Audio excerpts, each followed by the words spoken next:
Student, good morning. देखो बच्चों, कल जो आपका चैप्टर था, चैप्टर नंबर 21, अध्यावरणी तंत्र। अब अध्यावरणी तंत्र में हमने स्किन की हिस्टोलॉजी पढ़ी, त्वचा के व्युत्पन्नों में रोम पढ़ा, रोम की संरचना पढ़ी, और इसके अलावा त्वक ग्रंथियों के बारे में भी हमने अध्ययन किया। उसके बाद त्वचा के कार्य थे, उनका भी हमने विस्तार से अध्ययन किया। आज नया चैप्टर है आपका, चैप्टर नंबर 23, जिसका नाम है श्वसन तंत्र। देखिए बच्चों, सबसे पहली बात तो कि श्वसन क्या है, श्वसन तंत्र क्या है, ये सब चीज के बारे में हमें अध्ययन करना है। श्वसन की क्रियाविधि क्या है और श्वसन से संबंधित कौन कौन से जो रोग हैं, इनके बारे में हम इस चैप्टर में अध्ययन करेंगे। देखो बच्चों,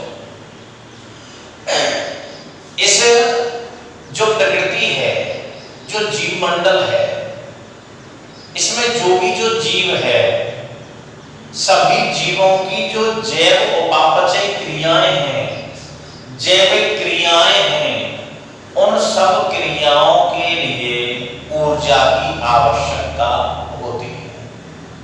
सभी जीवों की जैविक क्रियाओं को संपादित करने के लिए ऊर्जा की आवश्यकता होती है, और ऊर्जा हमें खाद्य पदार्थों से प्राप्त होती है, अर्थात हम ये कह सकते हैं कि भोजन से प्राप्त होती है। अब चूंकि भोजन कर लिया तो क्या हमें ऊर्जा मिल गई? अब भोजन का पाचन नहीं होना चाहिए, और पाचन के फलस्वरूप जब उसका ऑक्सीकरण हो जाएगा, और ऑक्सीकरण किसके द्वारा होगा?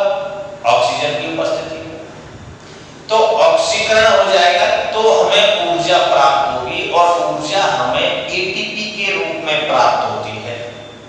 तो अब आप यानी कि भोजन के ऑक्सीकरण के लिए हमें या हमारे शरीर को श्वसन क्रिया की आवश्यकता होती है। देखो बच्चों, सबसे पहले हम श्वसन की बात करें। देखो बेटा,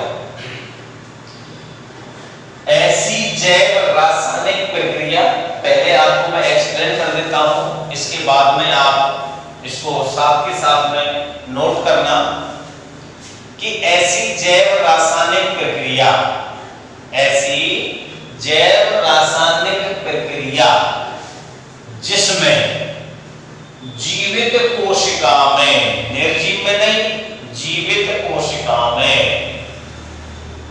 भोजन के ऑक्सीकरण के फलस्वरूप जल, CO2 और ऊर्जा प्राप्त होती है, उसे हम श्वसन क्रिया कहते हैं। ऐसी जैव रासायनिक प्रक्रिया, ध्यान से सुनो बेटा, ऐसी जैव रासायनिक प्रक्रिया जिसमें जीवित कोशिका में भोजन के ऑक्सीकरण के फलस्वरूप जल, CO2 और ऊर्जा प्राप्त होती है, उसे हम श्वसन क्रिया कहते हैं। श्वसन क्रिया के तत्पश्चात अर्थात फलस्वरूप हमें ऊर्जा एटीपी के रूप में प्राप्त होती है। अब श्वसन की बात करें हम, तो आप साथ के साथ इसको लिखते चलिए। श्वसन, रेस्पिरेशन, श्वसन, ऐसी जैव रासायनिक प्रक्रिया, ऐसी जैव रासायनिक प्रक्रिया जिसमें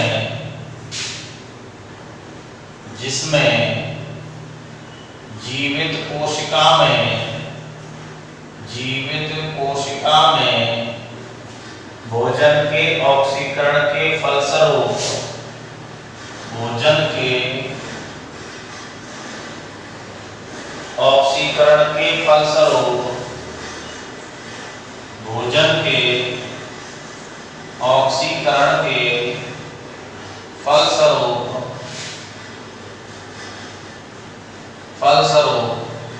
जल CO2 कार्बन डाइऑक्साइड और ऊर्जा प्राप्त होती है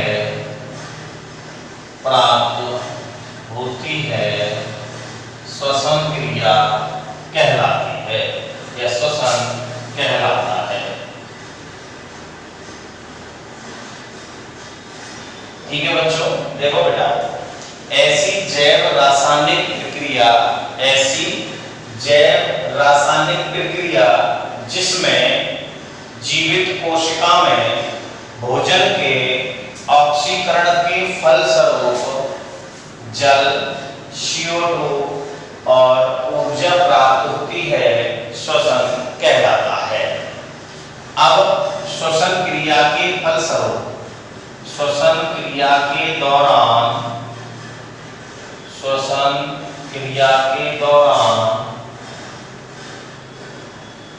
ऊर्जा ATP के रूप में प्राप्त होती है। ठीक है बेटा, इसको आप नोट कर लो कि आखिर श्वसन क्रिया क्या है, श्वसन कैसे है, श्वसन के प्रकार क्या हैं। तो पहले हम इनके अध्ययन करेंगे, बाद में हम श्वसन तंत्र के बारे में अध्ययन करेंगे। तो श्वसन की बात कर रहे थे हम, तो ऐसी जैव रासायनिक प्रक्रिया जिसमें जीवित कोशिका में भोजन के ऑक्सीकरण के फलस्वरूप जल CO2 और ऊर्जा प्राप्त होती है, उसे श्वसन कहते हैं। श्वसन क्रिया के दौरान ऊर्जा ATP के रूप में प्राप्त होती है। तो ये सारी चीजें बेटा, सबसे पहले श्वसन का अर्थ क्या है ये हमने आपके बारे में आपको बता दिया कि आखिर श्वसन क्या है, श्वसन किसे कहते हैं। देखो बेटा, डेफिनेशन मैंने आपको बता दी है कि ऐसी जैव रासायनिक प्रक्रिया, सुनो बेटा, ऐसी जैव रासायनिक प्रक्रिया जिसमें भोजन के ऑक्सीकरण के बाद या फलस्वरूप जल CO2 और ऊर्जा प्राप्त होती है, उसे हम श्वसन कहते हैं। श्वसन क्रिया के दौरान जो ऊर्जा है वो हमें ATP के रूप में प्राप्त होती है। इसके बाद जो टॉपिक है बेटा, वो है आपका श्वसन के प्रकार। लिखिए बेटा, श्वसन मूलतः दो प्रकार का होता है। श्वसन मूलतः दो प्रकार का होता है। श्वसन के प्रकार,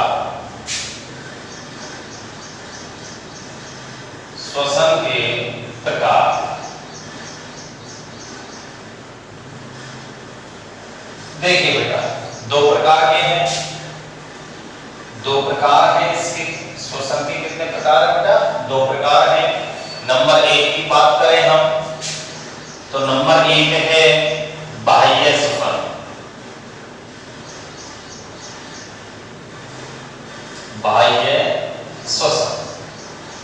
और दूसरा होता है बेटा आंतरिक श्वसन। पहला कौन सा है? बाह्य श्वसन। दूसरा कौन सा है? आंतरिक श्वसन। अब बाह्य श्वसन के बारे में अगर हम बात करें तो सबसे पहले बात ये आनी चाहिए कि बाह्य श्वसन आखिर कहते किसे हैं। देखो बेटा, श्वसन तंत्र के द्वारा, श्वसन तंत्र में काफी ऑर्गन बॉडी के आते हैं, श्वसन अंग आते हैं, तो उन सभी अंगों के द्वारा, या हम ये कह सकते हैं कि श्वसन से संबंधित अंगों के द्वारा या श्वसन तंत्र के द्वारा, कुछ भी कह लीजिए, बात बराबर है। तो श्वसन तंत्र के द्वारा बाह्य वातावरण से ऑक्सीजन को ग्रहण करना श्वसन तंत्र के दौरान बाह्य वातावरण से ऑक्सीजन को ग्रहण करना और CO2 को बाह्य वातावरण में मुक्त करना बाह्य श्वसन कहलाता है। श्वसन तंत्र के द्वारा बाह्य वातावरण से ऑक्सीजन को ग्रहण करना और CO2 को वातावरण में मुक्त करना बाह्य श्वसन कहलाता है। यह एक भौतिक प्रक्रिया है, अर्थात इसमें जीव और वातावरण के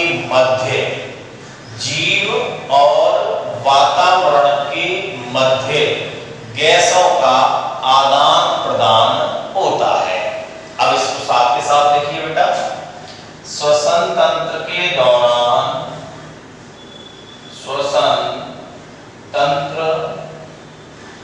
द्वारा बाह्य वातावरण से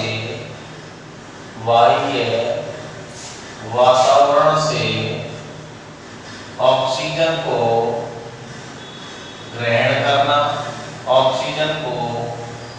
ग्रहण करना तथा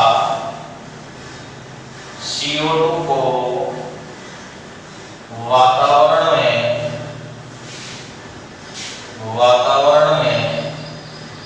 मुक्त करना बाह्य श्वसन कहलाता है।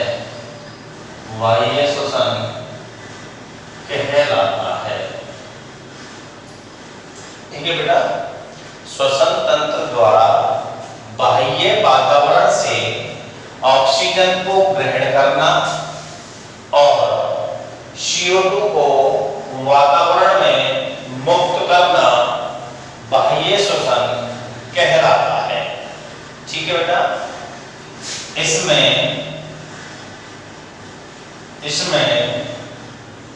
जीव और वातावरण के मध्य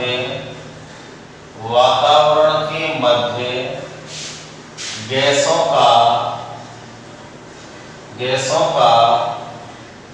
आदान प्रदान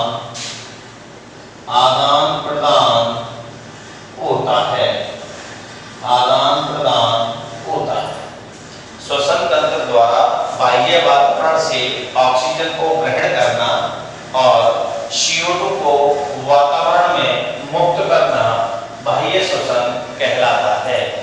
इसमें जीव और वातावरण के मध्य, जिसे मैं मेरी बात कर रहा हूं, मैं खड़ा हूं, ये वातावरण है, मैं श्वसन सांस ले रहा हूं जिसमें नाक भी है, नाक के साथ साथ जैसे नासाद्वार है, नासागवा है, ग्रसनी है, कंठ है, श्वास नली है, फेफड़े हैं, तो ये सभी मिलकर ये जो जितने भी ऑर्गन हैं ये रेस्पिरेटरी सिस्टम का निर्माण करते हैं। तो मैं बाह्य वातावरण से देखो सांस ले रहा हूं, ऑक्सीजन आ रही है, छोड़ रहा हूं, CO2 जा रही है, तो मैं जीव हो गया और ये वातावरण हो गया। तो दोनों के मध्य में क्या है? गैसों का आदान प्रदान। मैं गैस ले रहा हूं ऑक्सीजन, इसके बदले CO2 छोड़ रहा हूं। ठीक है, तो ये जीव और वातावरण के मध्य गैसों का आदान प्रदान होता है, इसे हम बाह्य श्वसन कहते हैं। लिख लीजिए बेटा इसको, श्वसन तंत्र द्वारा बाह्य वातावरण से ऑक्सीजन को ग्रहण करना और CO2 को वातावरण में मुक्त करना बाह्य श्वसन कहलाता है। ठीक है बच्चों, इसके बाद दूसरा है बेटा आंतरिक श्वसन। आंतरिक श्वसन बहुत आसान चैप्टर है बेटा, ये इजी चैप्टर है, आसानी से आपके समझ में आ जाएगा। दूसरा हो गया आपका आंतरिक श्वसन। दूसरा है आंतरिक श्वसन। देखो बेटा, आंतरिक श्वसन के बारे में हम अध्ययन कर रहे हैं। तो देखो, यह एक जैव रासायनिक प्रक्रिया है। अब आ जाओ, जो हमने डेफिनेशन दी है अब उसी चीज पर आ जाइए आप कि यह एक जैव रासायनिक क्रिया है। अब आंतरिक है तो अंदर होगा, अर्थात कोशिका में होती है। यह जो प्रक्रिया है, ये जो आंतरिक श्वसन है, ये कोशिका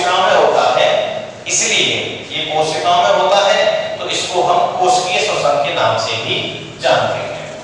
यह जैव रासायनिक में ऑक्सीजन ले ली अब हमने, ऑक्सीजन ले ली हमने, और ऑक्सीजन लेने के बाद, ऑक्सीजन लेने के बाद अब क्या करेंगे हम, इसका उपयोग करेंगे किसके लिए, भोजन के ऑक्सीकरण के लिए, भोजन के ऑक्सीकरण के लिए,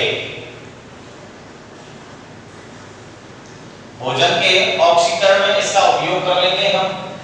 तो क्या होगा बेटा, CO2 उत्पन्न होगी, जल होगा और ऊर्जा उत्पन्न होती है। फिर कोशिका के अंदर होगा। डेफिनेशन में भी यही चीज बताई थी आपको कि जीवित कोशिका में भोजन के ऑक्सीकरण के दौरान जीवित कोशिका है तो आंतरिक शोषण में क्या चीज आएगी बेटा, कि यह एक जैव, ध्यान से सुनो, यह एक जैव रासायनिक प्रक्रिया है जो कि कोशिका के अंदर होती है। कहां होती है, कोशिका के अंदर होती है। इसके अलावा अब इसमें क्या होगा, यानी कि भोजन का ऑक्सीकरण होगा और जिसके तत्पश्चात हमें ऊर्जा और CO2 प्राप्त होती है। इसे हम आंतरिक श्वसन कहते हैं। इसे हम कोशिकीय श्वसन के नाम से भी जानते हैं क्योंकि यह कोशिका में संपन्न होता है, क्योंकि यह कोशिका में संपन्न होता है। अब देखिए बेटा, आंतरिक श्वसन की बात करें हम, साथ के साथ लिखते चलो, यह एक जैव रासायनिक क्रिया है, जैव रासायनिक प्रक्रिया है जो कोशिका में होती है, जो कोशिका में होती है। ठीक है बेटा, इसमें भोजन के अब क्या होगा बेटा, इसमें भोजन के ऑक्सीकरण के बाद, भोजन के ऑक्सीकरण के फलस्वरूप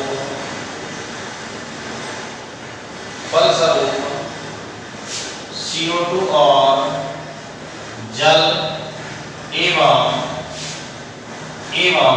ऊर्जा प्राप्त होती है, ऊर्जा प्राप्त होती है। ठीक, यह एक जैव रासायनिक प्रक्रिया है जो कोशिका में संपन्न होती है। इसमें भोजन के ऑक्सीकरण के द्वारा, ऑक्सीकरण के फलस्वरूप CO2 जल एवं ऊर्जा प्राप्त होती है।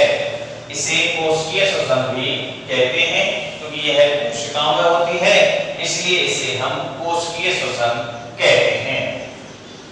जो कोशिका में होती है, इसमें भोजन के ऑक्सीकरण के फलस्वरूप CO2 जल और ऊर्जा प्राप्त होती है, आंतरिक श्वसन कहलाता है।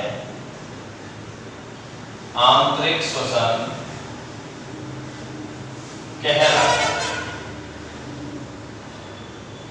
ठीक है बेटा, इसे कोशिकीय श्वसन के नाम से भी जाना जाता है। इसे कोशिकीय श्वसन के नाम से भी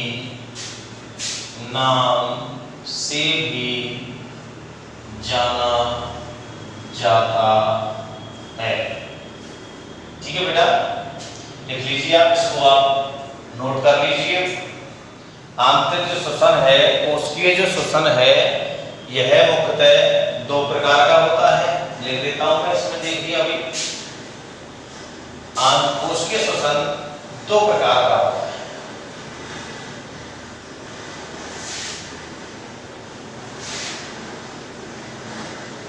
कोशिकीय श्वसन दो प्रकार का होता है।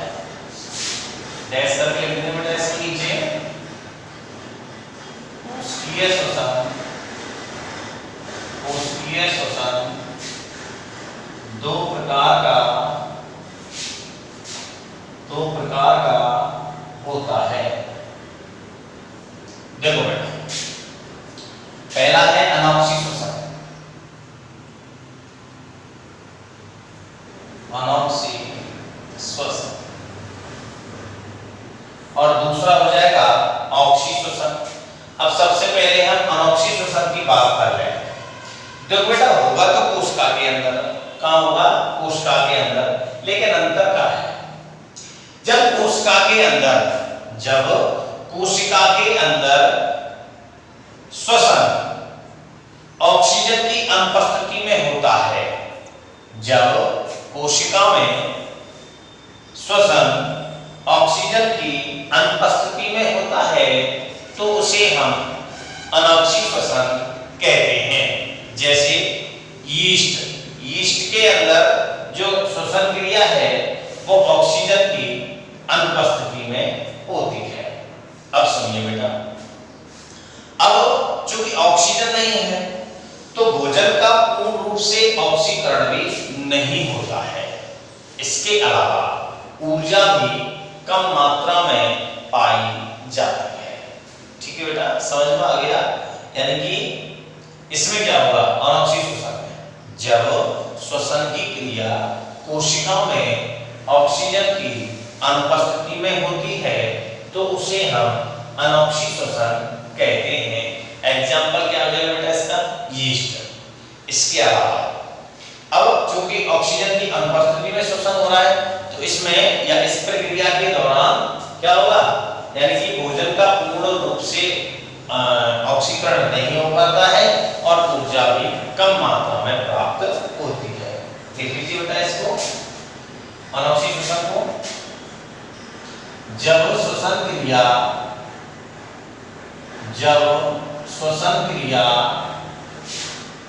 कोशिका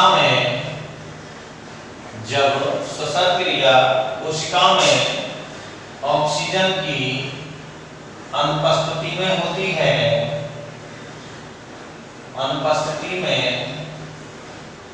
जब श्वसन क्रिया कोशिका में ऑक्सीजन की अनुपस्थिति में होती है तो उसे अनॉक्सी श्वसन कहते हैं। अनऑक्सी श्वसन कहते हैं। एग्जाम्पल हो जाएगा बेटा इसका यीस्ट। Example yeast. ठीक है बेटा, इस क्रिया के दौरान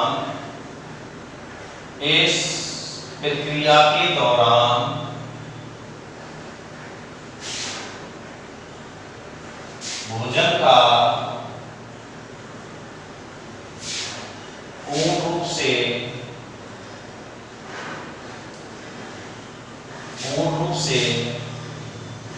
ऑक्सीकरण नहीं होता है। इस प्रक्रिया के दौरान भोजन का पूर्ण रूप से ऑक्सीकरण नहीं होता है और ऊर्जा भी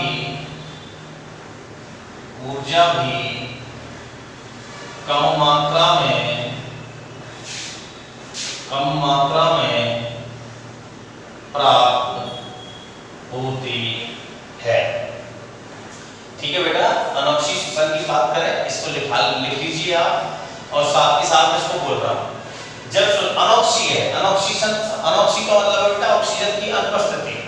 तो जब श्वसन की क्रिया कोशिका के अंदर होगी, कोशिकीय श्वसन है, तो जब श्वसन क्रिया कोशिका में ऑक्सीजन की अनुपस्थिति में होती है तो उसे अनॉक्सी श्वसन कहते हैं। एग्जाम्पल बेटा यीस्ट हो गया। इस प्रक्रिया अनॉक्सी श्वसन के दौरान भोजन का पूर्ण रूप से ऑक्सीकरण नहीं होता है और ऊर्जा भी कम मात्रा में प्राप्त होती है। ठीक है बेटा, इसके बाद में ऑक्सी श्वसन, ये लिख लिया आपने, लिख लीजिए इसको। जब श्वसन क्रिया कोशिका में ऑक्सीजन की अनुपस्थिति में होती है तो उसे अनॉक्सी श्वसन कहते हैं। एग्जाम्पल यीस्ट हो गया। इस प्रक्रिया के दौरान भोजन का पूर्ण रूप से ऑक्सीकरण नहीं होता है और ऊर्जा भी कम मात्रा में प्राप्त होती है। अब दूसरा है बेटा ऑक्सी श्वसन। दूसरा उसके श्वसन का प्रकार है ऑक्सीश्वसन।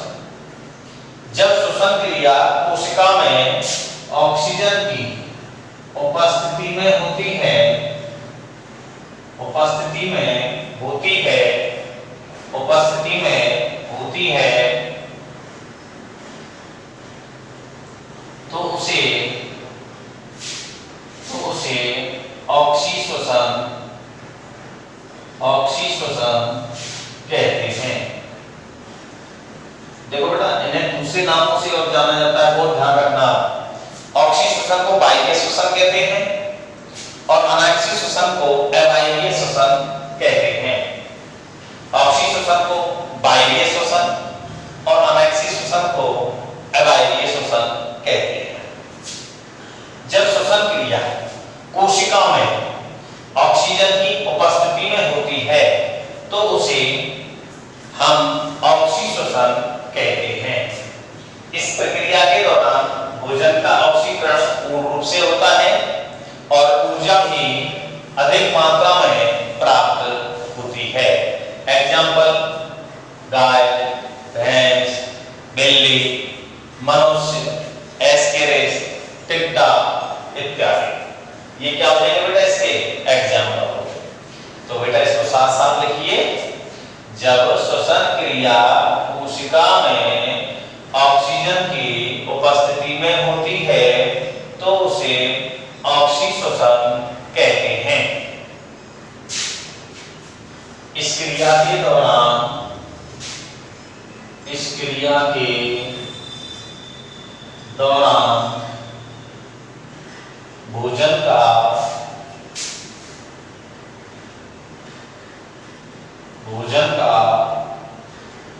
पूर्ण रूप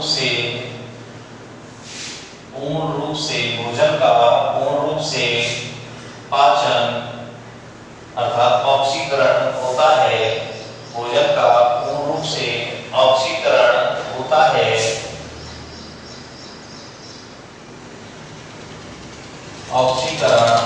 है तथा ऊर्जा भी अधिक मात्रा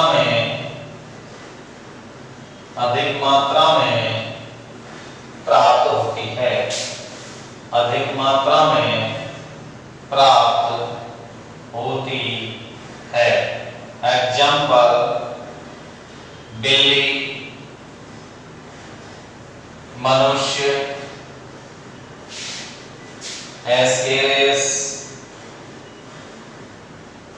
टिड्डा, हाथी, घोड़ा, बैल, गाय, भैंस इत्यादि। ठीक है बेटा, जब श्वसन क्रिया कोशिका में ऑक्सीजन की उपस्थिति में होती है तो उसे ऑक्सीश्वसन कहते हैं या बाह्य श्वसन भी कहते हैं। इस क्रिया के दौरान भोजन का पूर्ण रूप से ऑक्सीकरण होता है और ऊर्जा भी अधिक मात्रा में प्राप्त होती है। एग्जाम्पल, बिल्ली, मनुष्य, एस्केरिस इत्यादि। ठीक है बेटा, ये आपका श्वसन क्या है, श्वसन का अर्थ क्या है, ये सारी चीजें आपके सामने समझा गई और आपके समझ में भी आया होगा। देखो बेटा, ये श्वसन के बारे में सामान्य जानकारी थी जो आपके सामने मैंने पढ़ा दिया। सबसे पहले श्वसन क्या है? तो एक ऐसी जैव रासायनिक प्रक्रिया जिसमें भोजन के ऑक्सीकरण के फलस्वरूप जल, CO2 और ऊर्जा प्राप्त होती है, उसे हम श्वसन कहते हैं। श्वसन क्रिया के फलस्वरूप ऊर्जा ATP के रूप में प्राप्त होती है। श्वसन के प्रकारों के बारे में मैंने पढ़ाया आपको। तो श्वसन मूलतः दो प्रकार के होते हैं, बाह्य श्वसन और आंतरिक श्वसन।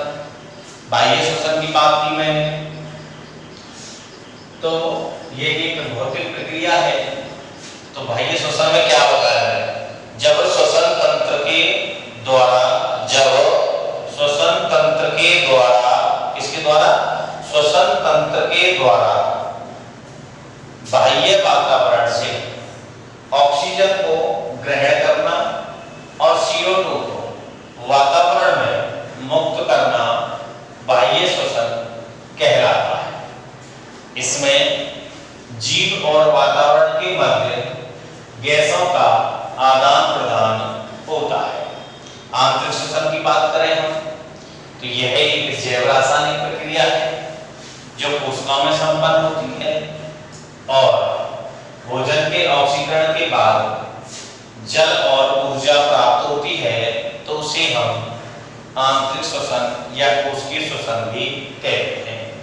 कोशिकीय श्वसन के मूलतः दो प्रकार हैं। एक तो है आपके सामने कौन सा ऑक्सी श्वसन, दूसरा है अनॉक्सी श्वसन। अनॉक्सी श्वसन को अवायवीय श्वसन कहते हैं, ऑक्सी श्वसन को वायवीय श्वसन भी कहते हैं।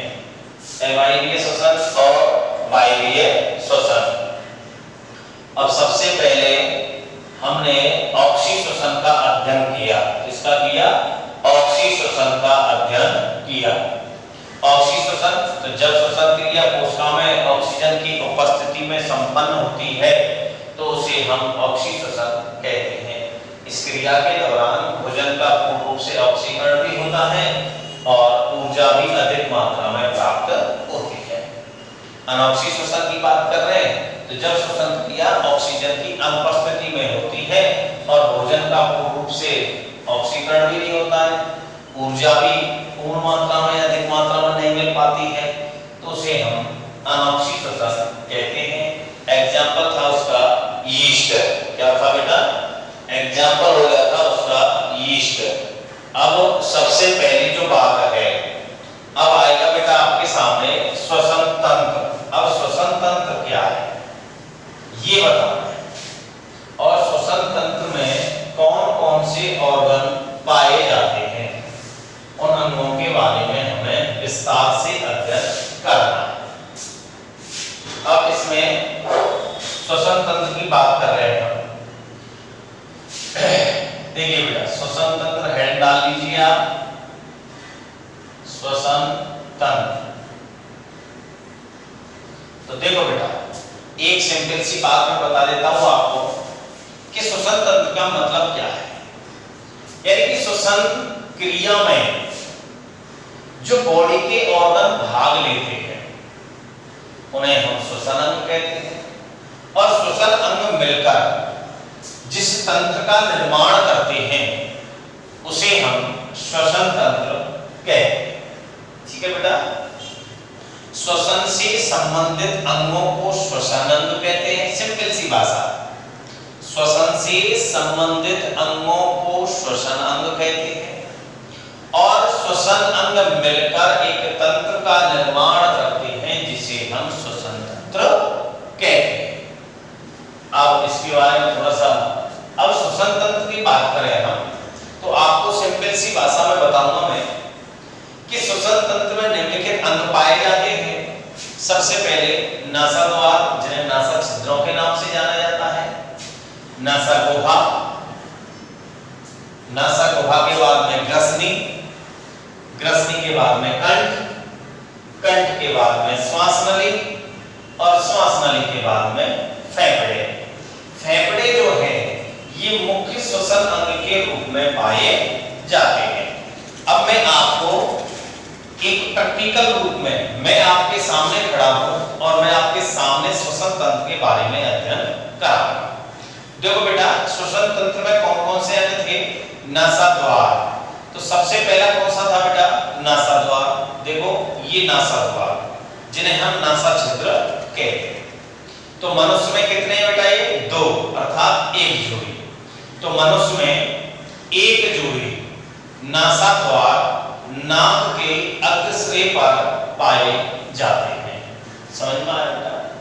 नासा द्वार मानव में एक जोड़ी नाक के अग्रश्रेय में पाए जाते हैं जिनसे वायु अंदर ली जाती है, अर्थात जिससे होकर क्या जाएगी? वायु नासा गुहा में प्रवेश करेगी। किसमें करेगी? नासा गुहा में प्रवेश करेगी। ठीक, नासा छिद्रों के पास में रोम पाए, बाल पाए जाते हैं और इसके अलावा श्लेष्मा झिल्ली के द्वारा ढकी हुई, श्लेष्मा झिल्ली से ढकी हुई सर्पिल अस्थियां पाई जाती हैं। ये दोनों संरचनाएं, रोम और हड्डियां, जो सर्पिल हड्डियां हैं, ये पाइप को छानने का कार्य करती हैं। तो नासा द्वार हो गया बेटा। दूसरा नासा द्वार। तो नासा द्वार पीछे की ओर, नासा द्वार पीछे की ओर जिस गुहा में खुलते हैं उसे हम नासा गुहा कहते हैं। इस नासा गुहा में वायु को गर्म व नम बनाया जाता है। नासा गुहा में श्लेष्मा ग्रंथि पाई जाती है। अब श्लेष्मा जो ग्रंथि है, इस श्लेष्मा ग्रंथि से स्रावित श्लेष्मा, जो श्लेष्मा है, यह सूक्ष्म कणों को भित्ति में जाने से रोकती है। श्लेष्मा ग्रंथि नासा गुहा की भित्ति में पाई जाती है और स्रावित जो श्लेष्मा है, ये सूक्ष्म कण जो वायु के साथ सूक्ष्म कण आए हैं, उन्हें श्लेष्मा भित्ति में जाने से रोकते हैं। यानी कि जो श्लेष्मा है, ये भित्ति में जाने से उनको रोक देती है। कौन? यानी कि सूक्ष्म जो कण आएंगे वायु के साथ, उनको ये भित्ति में जाने से रोक देती है। अब बात है बेटा कि नासा मार्ग। इस नासा मार्ग में कौन कौन सी अस्थियां पाई जाती है? देखो ध्यान से सुनना। नेजल, प्रीमैक्सिला, मैक्सिला और एथेमॉइड, ये पाई जाती है। नेजल 4 अस्थियों से मिलकर आपका नासा मार्ग बना हुआ होता है। पहला कौन सा है आपका? नेजल, प्रीमैक्सिला, मैक्सिला और एथेमॉइड, ये 4 अस्थियां मिलकर आपके नासा मार्ग का निर्माण करती हैं। अगला तीसरा कौन आ जाएगा बेटा? ग्रसनी। कौन सा आ जाएगा? ग्रसनी।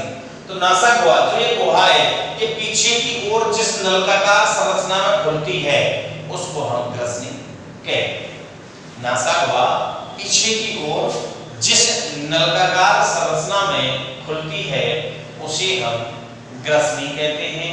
और ग्रसनी जो है, यह कंठ में खुलती है। अब हम अगला जो आ जाएगा वो कौन सा जाएगा? यानी कि कंठ आ जाएगा। अब बेटा कंठ के बारे में सुनिए। यह एक त्रिभुजाकार संरचना है। कैसी है बेटा? त्रिभुजाकार। ये वाली कंठ कह सकते हैं हम। तो ये जो कंठ है, ये त्रिभुजाकार संरचना है। कैसी है बेटा? त्रिभुजाकार संरचना। कैसी है? त्रिभुजाकार संरचना। अब इसके अंदर उपास्थियां पाई जाती हैं। कौन कौन सी? देखो बेटा, अब को हम इंग्लिश में थायराइड है। दूसरी है बेटा मुद्रिका। कौन सी है? मुद्रिका। तीसरी है बेटा यानी कि दुर्विकाव। क्या है बेटा? दुर्विकाव। और लास्ट की जो है वो है एपिग्लोटिस। तो 4 हो गई। कौन कौन सी? अवटो, मुद्रिका, दुर्विकाव और चौथी कौन सी थी? एपिग्लोटिस। तो ये 4 उपास्थि मिलकर इस जो कंठ है, इसका निर्माण करती है। कंठ में स्वर रज्जु पाए जाते हैं। स्वर यंत्र कह लो चाहे स्वर रज्जु कह लो, जो कि ध्वनि उत्पन्न करने का कार्य करते हैं। अब जो कंठ है, इस कंठ में छिद्र पाए जाते हैं जो श्वास नली में खुलते हैं। तो ये जो छिद्र हैं, इन छिद्रों को ढाकी या ग्लोटिस कहते हैं। 4 हो गए बेटा। 5वां पॉइंट आएगा आपका श्वास नली। तो कंठ, ये कंठ और ये फेफड़े, क्योंकि फेफड़े पक्षकोण में है, तो कंठ और फेफड़े दोनों के मध्य जो नलिकाकार संरचना है 12 सेंटीमीटर लंबी। कितनी? 12 सेंटीमीटर लंबी जो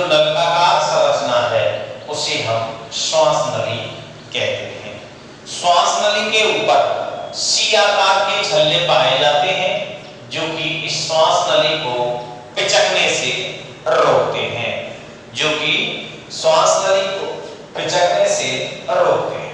जो पूरा श्वसन मार्ग है, इस श्वसन मार्ग में श्लेष्मा सेल्स और पक्षमापी सेल्स ये पाए जाते हैं जो बैक्टीरिया और जो सूक्ष्म कण हैं उनको ग्रसनी में पहुंचाने का, यानी कि ग्रसनी तक पहुंचाने का कार्य करती हैं।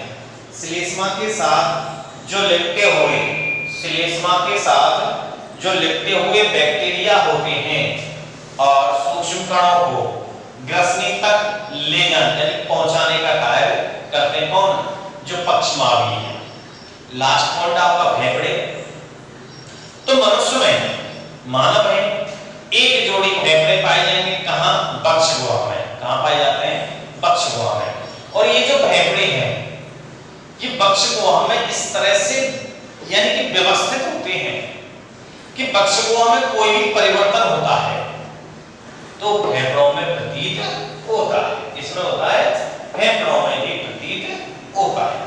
तो ये आपके श्वसन तंत्र से संबंधित ऑर्गन थे, जिसमें पहला ऑर्गन था आपका कौन सा बेटा? नासाद्वार, दूसरा था नासागोहा, तीसरा था ग्रसनी, चौथा था कंठ, पांचवा था श्वास नली, छठवां था फेफड़े। तो ये सभी जो अंग हैं ये अंग मिलकर एक तंत्र का निर्माण करते हैं जिसे हम श्वसन तंत्र कहते हैं। ठीक है बेटा, अब आप साथ के साथ लिखते चले। मैं यहां लिख देता हूं कि श्वसन से संबंधित अंग, श्वसन से संबंधित, लिखते चलो बेटा साथ साथ। श्वसन से संबंधित अंग श्वसन अंग कहलाते हैं। श्वसन से संबंधित अंग श्वसन अंग कहलाते हैं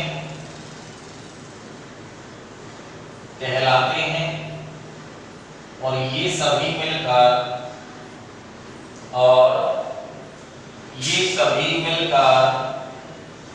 श्वसन तंत्र का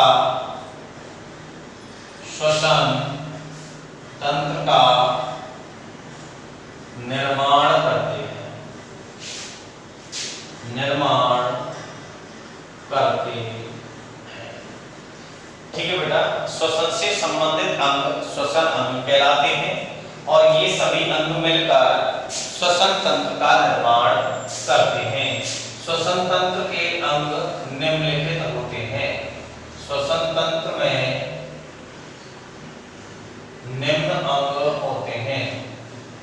श्वसन तंत्र में निम्न अंग पाए जाते हैं। देखो बेटा कौन कौन से अंग हैं? पहला नासाद्वार, लिखते चलो साथ साथ में, इनको नासा छिद्र भी कहते हैं। नासा छिद्र। दूसरा नासागोहा, तीसरा ग्रसनी, चौथा कंठ, पांचवा श्वास नली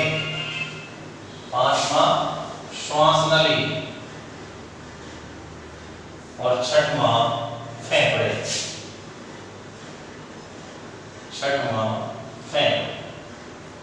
तो आपके सामने बेटा श्वसन तंत्र के अंग लिख दिए मैंने। पहला नासाद्वार, नासागोहा, ग्रसनी, कंठ, श्वास नली और फेफड़े। इसमें डैश करके एक लाइन लिख देंगे बेटा, आप लिखना सभी। फेफड़े मुख्य श्वसन अंग के रूप में, मुख्य श्वसन अंग के रूप में रूप में पाए जाते हैं। ठीक है बेटा, फेफड़े मुख्य श्वसन अंग के रूप में पाए जाते हैं। अब सबसे पहले हम अध्ययन करेंगे किसका बेटा, नासाद्वार का। किसका करेंगे बेटा, नासाद्वार। लिखिए बेटा नासाद्वार, हेडिंग लिख दीजिए आप। सबसे पहले ये लिखिए बेटा आपने, श्वसन से संबंधित अंग श्वसन अंग कहलाते हैं। ये सभी मिलकर श्वसन तंत्र का निर्माण करते हैं। श्वसन तंत्र में निम्नलिखित अंग पाए जाते हैं। इसमें पहला है आपके सामने नासाद्वार, दूसरा है नासागुहा, तीसरा है ग्रसनी, चौथा है कंठ, पांचवा है श्वास नली, छठवां है फेफड़े। अब इसमें पहला लिखेंगे बेटा आप नासाद्वार, हेडिंग लिख लीजिए आप, नासाद्वार या नासा छिद्र। नासाद्वार या नासा छिद्र। मानव में, पहले मैंने आपको समझा दिया है, मानव में एक जोड़ी, मानव में एक जोड़ी नासाद्वार, नासाद्वार नाक के अग्रभाग पर पाए जाते हैं। अग्रभाग पर पाए जाते हैं। मानव में एक जोड़ी नासाद्वार नाक के अग्रभाग पर पाए जाते हैं, जिनसे होकर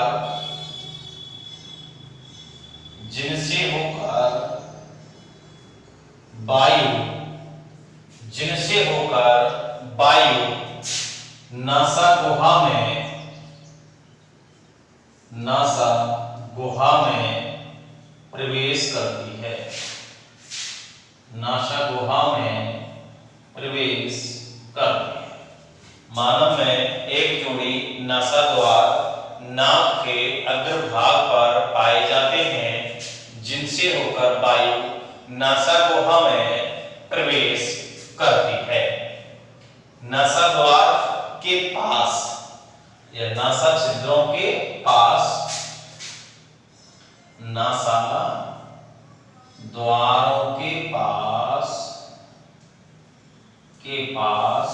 रोम यानी कि बाल, रोम पाए जाते हैं, पाए जाते हैं। और इसके अलावा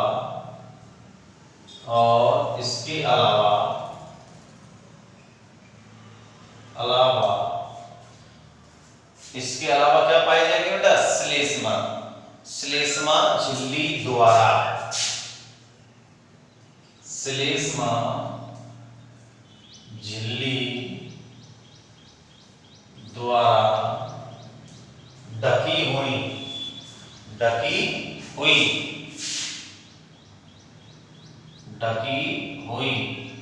सर पे अस्थियां पाई जाती हैं। सर पे अस्थियां पाई जाती हैं। ये दोनों संरचनाएं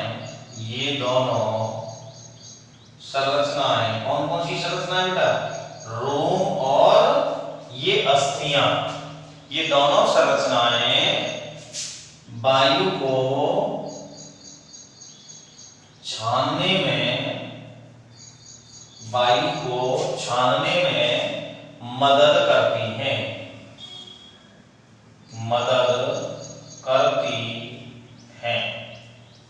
ठीक है बेटा। ये आपका नासाद्वार कंप्लीट हो गया। मानव में, इसमें बेटा मानव में एक जोड़ी नासाद्वार नाक के अग्रभाग पर पाए जाते हैं, जिनसे होकर वायु नासागुहा में प्रवेश करती है। नासाद्वारों के पास नासाद्वार के पास रोम पाए जाते हैं। और